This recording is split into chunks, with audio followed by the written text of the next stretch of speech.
Every morning in the Lee household begins with chaos wrapped in cuteness. At exactly 6:30 a.m., baby monkey Bobo springs awake, right between Mr. and Mrs. Lee, who instantly regret letting him sleep in their bed again. His furry tail usually ends up in someone's mouth, and his tiny hands are already tugging at Mrs. Lee's hair like it's his morning exercise. "Good morning, Bobo," she coos, half asleep. Bobo responds by smacking Mr. Lee's nose and giggling. The Lees' morning routine revolves around their furry child. While Mr. Lee prepares warm banana milk and a bowl of mashed rice with honey, Bobo climbs onto the kitchen counter, inspecting every utensil like a curious toddler.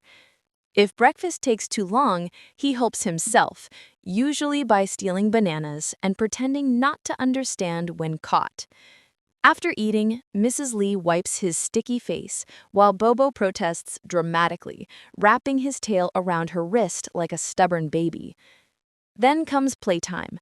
Mr. Lee chases Bobo around the living room with a feather duster, while Mrs. Lee records their family exercise. By 9 a.m., the apartment is a jungle of laughter, spilled milk, and unconditional love. Just another normal morning with baby Bobo. After breakfast, the real adventure begins. Bobo, energized by his banana milk, decides it's time for what Mrs. Lee calls Operation Monkey Madness. While she's folding laundry, he sneaks off with a sock on his head like a pirate hat, climbs the curtain rod, and starts swinging back and forth. "Bobo, come down before you break something," Mrs. Lee pleads. But Bobo just squeaks, performs a dramatic flip, and lands right in the laundry basket. Mr. Lee claps proudly. "Olympic champion," he declares.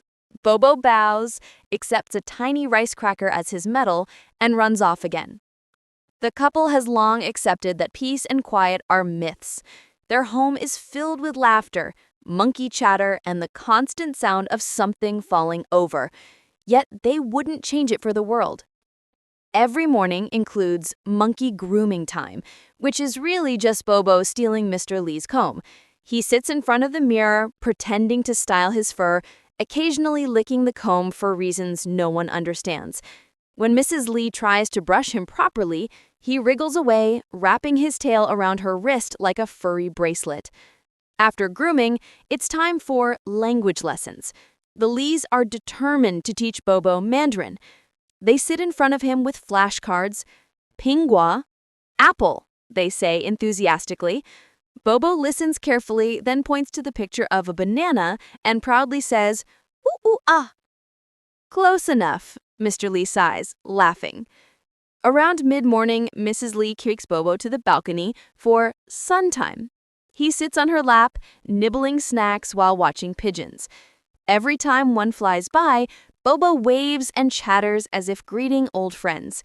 Neighbors passing below often stop and wave too. The entire community knows about the little monkey son of the Lees. When Mr. Lee goes to work, Bobo insists on helping him get ready. He fetches his shoes and sometimes hides one under the bed just for fun. "Bobo, not again," Mr. Lee groans, while Bobo grins mischievously from behind the curtain. Before leaving, Mr. Lee always bends down and says, "Be good today, my little man." Bobo nods, then steals his glasses. As the door closes, Mrs. Lee cuddles our mischievous baby and whispers, "He's not just a monkey. He's family." Bobo snuggles against her, tail curling gently around her neck. For a moment, the chaos fades. In that warm, banana-scented apartment, love speaks louder than species. A small Chinese family with one human heart and one very cheeky monkey. Feeding time with Papa Lee is always the highlight of baby Bobo's morning, and also the most hilarious part of the day. Every day at exactly 8 a.m., Mr. Lee sits at the kitchen table with a warm bowl of mashed rice, banana slices, and honey, Bobo's royal breakfast. He calls out gently, "Bobo, breakfast time."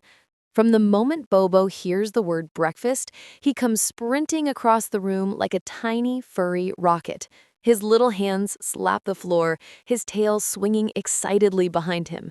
But instead of sitting nicely, Bobo immediately climbs up his father's leg, perches on his shoulder, and peeks into the bowl, as if inspecting the chef's work. Mr. Lee chuckles. "You don't trust Baba's cooking? Feeding Bobo requires the patience of a saint.